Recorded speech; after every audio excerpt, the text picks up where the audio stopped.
All right, cool. Shielded gain plus words are so I'm so out of it. Plus 5% shield gain amount to Adelheid's fairy protection. If Adelheid's defense is greater than 250, add an additional 5% to the modifier. So it's at we're well over 300 baseline. So this would give us an additional 10% shield on Fairy's Protection, which is her basic shield card. Like, I don't even think we keep her basic shield card, do we? I'm pretty sure we don't.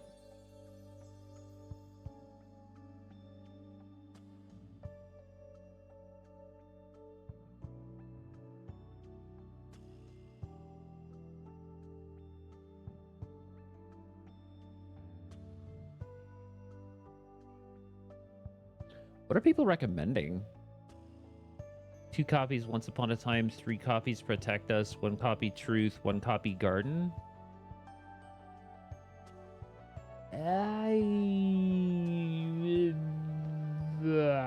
You can use Starlight and Dreams if you focus on counterattacks and extra attacks, or Glorious Rain if you build her with 3 or more exhaust skill cards to provide a damage buff to the party. Her favorite chaos is City of Mist, and it gives her best equipment such as Crimson Sword to inflict agony, activating Cursed Corpse. Fuck you. I don't understand why everybody's like, Cursed Corpse, Cursed Corpse. I'm like, nah, fam. Why would you ever? Hold on. What are they building this for? Also, it's really funny to me because, like, they're talking about, hey, use Curse Corpse if you want her to be cool, but then, like, they recommend Healer's Tetra's Blackwing. Bro, this shit is so all over the place. I just want to know what cards, man.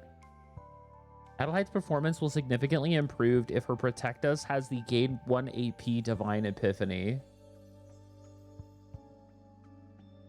Getting that as a basic is so random and difficult. Like, ew.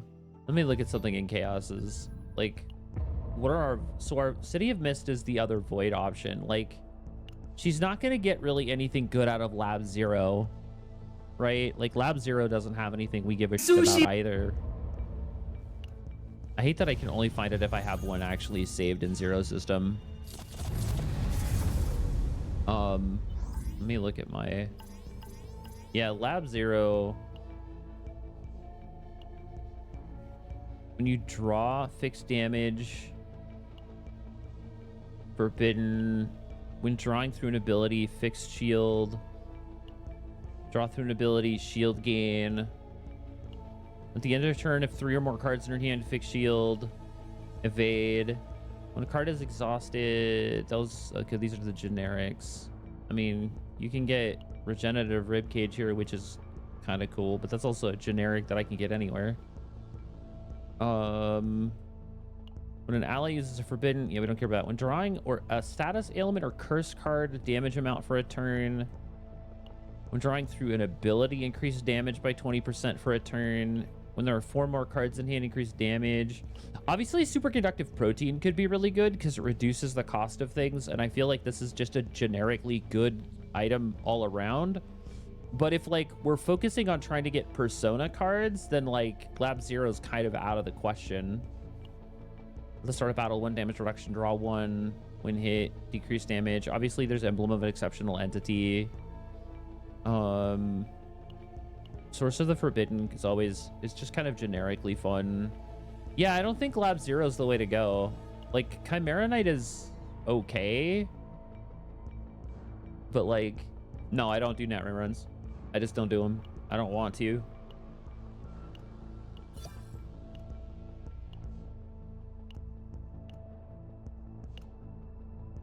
I generally already have some problems trying to get through just regular 10, like div 10 stuff on its own.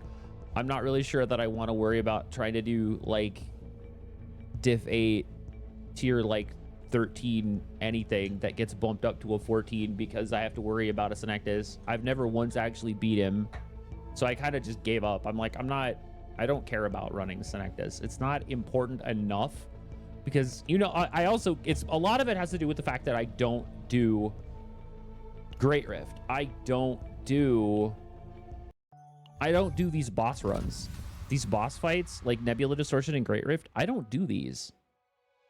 I generally just don't care. I'm not here for this content. I'm here for the actual deck building. I'm here for the sortie. I'm here for literally everything else in this game. I don't do these boss runs much. So, like, I'm not looking for, like, the best possible runs, because that's not really what I'm playing the game for. You know what I mean? I'm like the casual observer of CCN. Honestly. So for me, this is like, meh. I'm okay. I just choose not to, generally. So, like, whatever.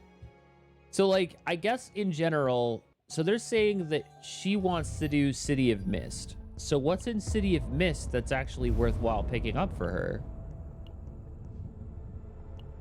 When a card is exhausted, 1 tenacity damage. When a card is exhausted, plus 25% damage, recover 5% max HP once per battle.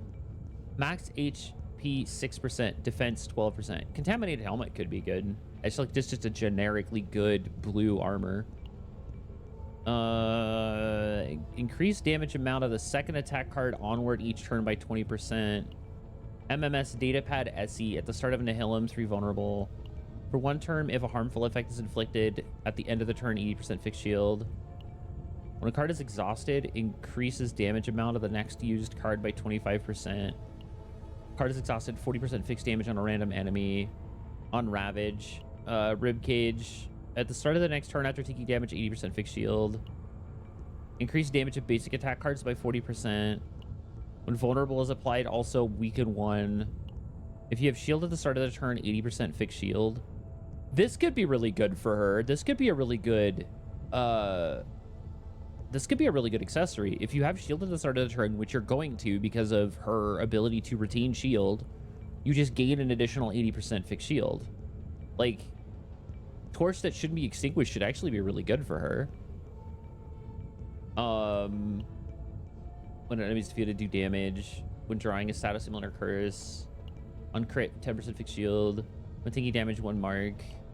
40% heal at the end of the turn. When an attack card is used, 20% fixed shield, 10 times a turn. Revelations of Futility could also be a really good pickup. 40% damage amount at the end of the turn. 30% chance to exhaust 1 card in hand. When a card is exhausted, increase damage amount of the next card used by 34%, stacks once. Foggy Crystal Ball. Fragment of the Empty Void's a good armor because it lets you, like, redraw. It's like a mulligan. It's like a mulligan item.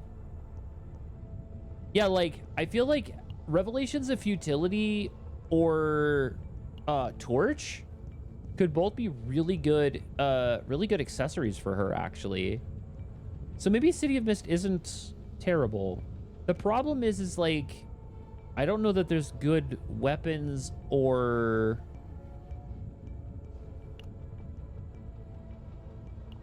What do you get at 30? Psionic Combat Suit. When a card is exhausted, 30% fixed shield, 5 times a turn.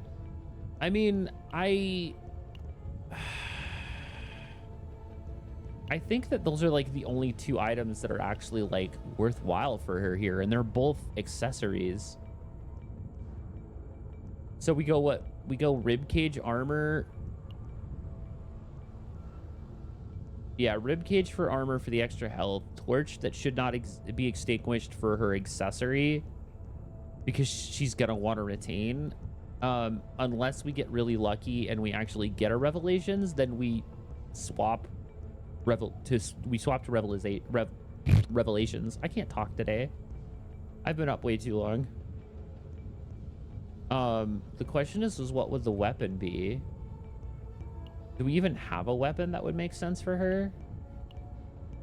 There's so many accessories in this. Dream of the Devoured. When your card is exhausted, increases damage amount of the next card used by 25%. Unexploded Plasma Bomber. When a card is exhausted, 40% fixed damage on a random enemy. On Ravage, do 150% fixed damage to the target. I mean, I guess nature's hostility is a thing. I don't think there's a good weapon in here for her, though, honestly. I'm drawing a status ailment or curse card, which none of her cards are. So yeah, I guess the only, like, the generic weapon we get for her would just be nature's hostility. I don't know that I like it, but unless there's like a generic weapon that comes up, or like a separate thing would be thing, yeah. I just been going through the new planet TBH for her decks. I'm sure there's some items in other planets that might be better, but I'm not worried about it. Yeah, I feel like there's a couple that could be fairly decent for her from City of Mist, but I don't know about that. I think that's why I was looking at Lab Zero too, because she's void, but like at the same time, she's really not going to be the one doing the damage. But if I look here, if we look at what's like available here, there's a couple of really good things that could be like good pickups for her.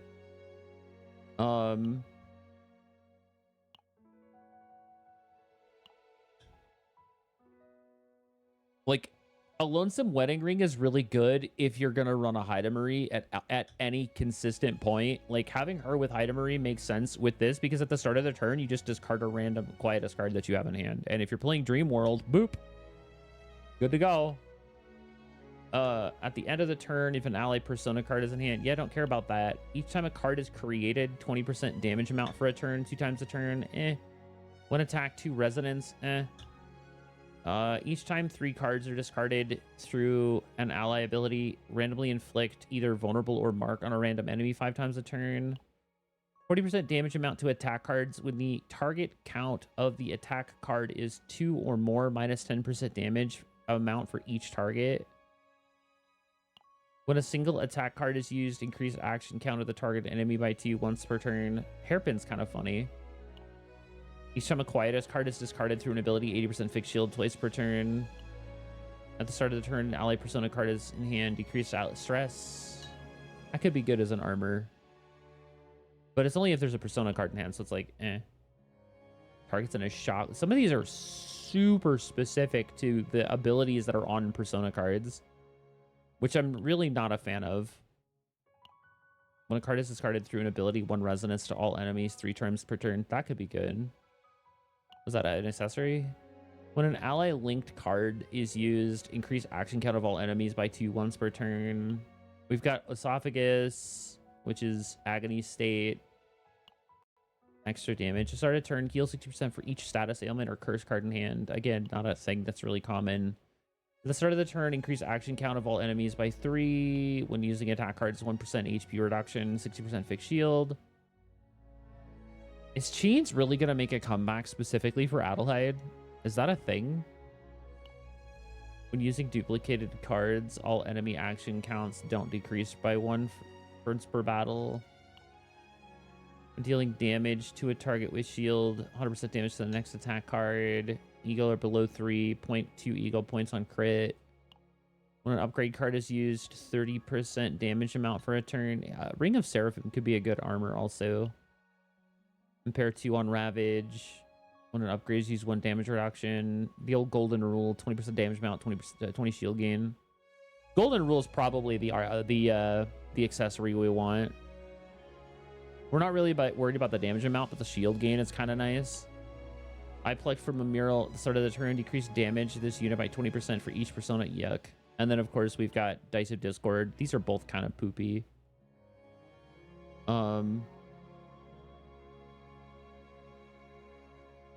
What, Golden Rule is really easy to find?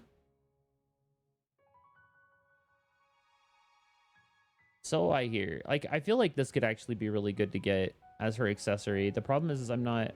So I think we go, what? Golden Rule, Ring of Seraphim to gain the buff. Or we can go Chains. Oh, you mean Chains. Yeah, Chains is still a really good item. Thanks, Season 1.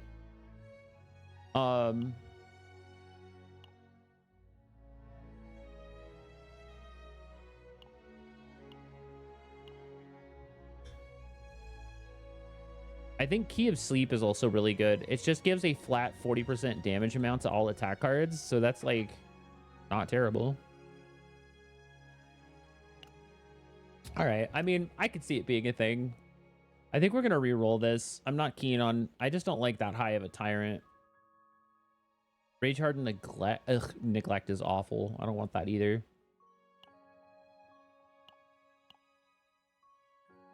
No, no Neglect. Stop. Go away.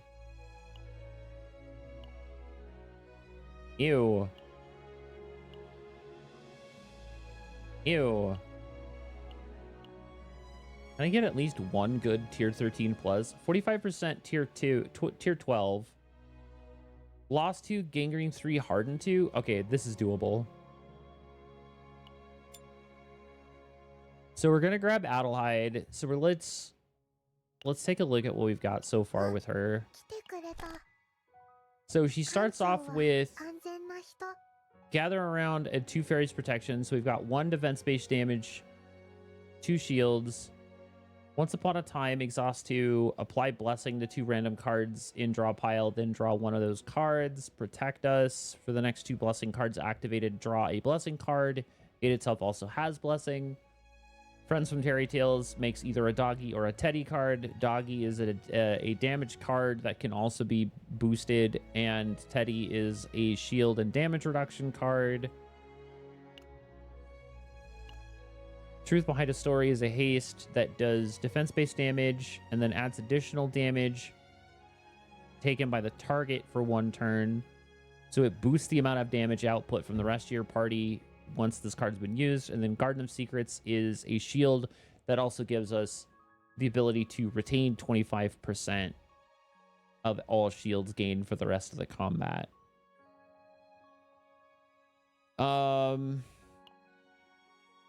We have and are using Clara. Her partner increases her defense. When a card with Blessing is applied, when a card with Blessing applied by the assigned combatant is used, it heals by 40% 5 times per turn.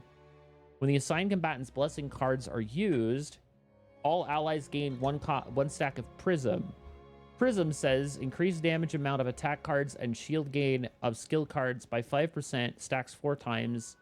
And her active skill is a 3-cost ego skill for 200% shield, and then selects and draws 2 Blessing cards from the draw pile. I need to get her to 60. Her standard potentials are adding Blessing to Gather Around and Fairies Protection. Gather Around and Fairies Protection are her basic attacks. She gains health and defense in her proficiencies, and her basic gives her 10% Fairies Protection boost for shield gain, and then additional Void attribute damage for every 10 higher than 300. It's an additional 2. So I'm at like 7% right now because I've got her at 311 defense. I'm currently 4-2ing with Line of Justice and Tetris Authority, so it's 20% critical chance of cards that cost 2 or more and 12% defense. Partly because I've been using her with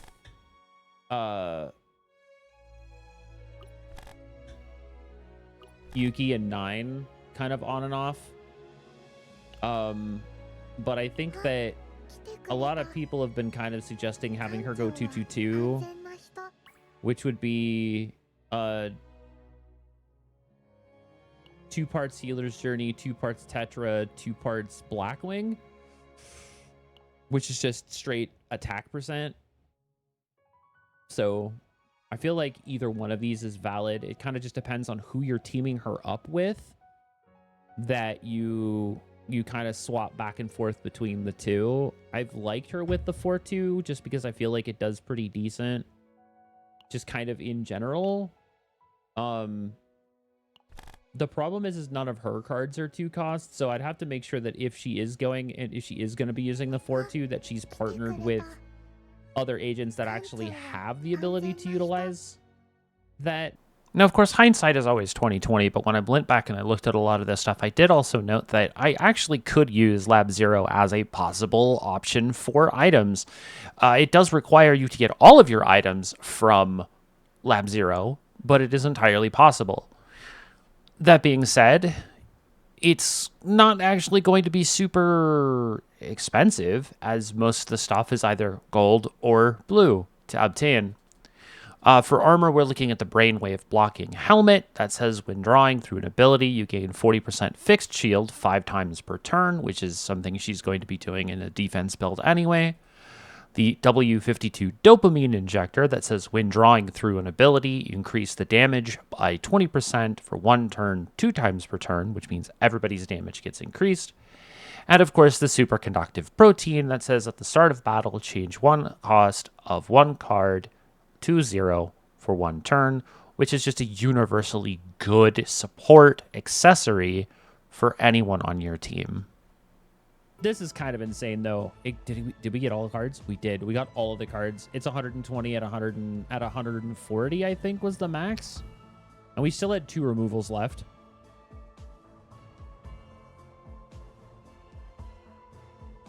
We still had 2 removals. We had all 3 of our copies. Yep, 1, 2, 3. We had all 3 of our copies, and we still had 2 removals left, which is insane. Like, we could have removed the friends from Fairy Tales, and it would have been kind of perfect, but I feel like having this, giving us the ability to add an additional Teddy to just do additional shield as like a back end, and then having this that increases the amount of shield that it does by a turn every time you use a Teddy, I think it worked out pretty good. Like, I really like the way this turned out, honestly.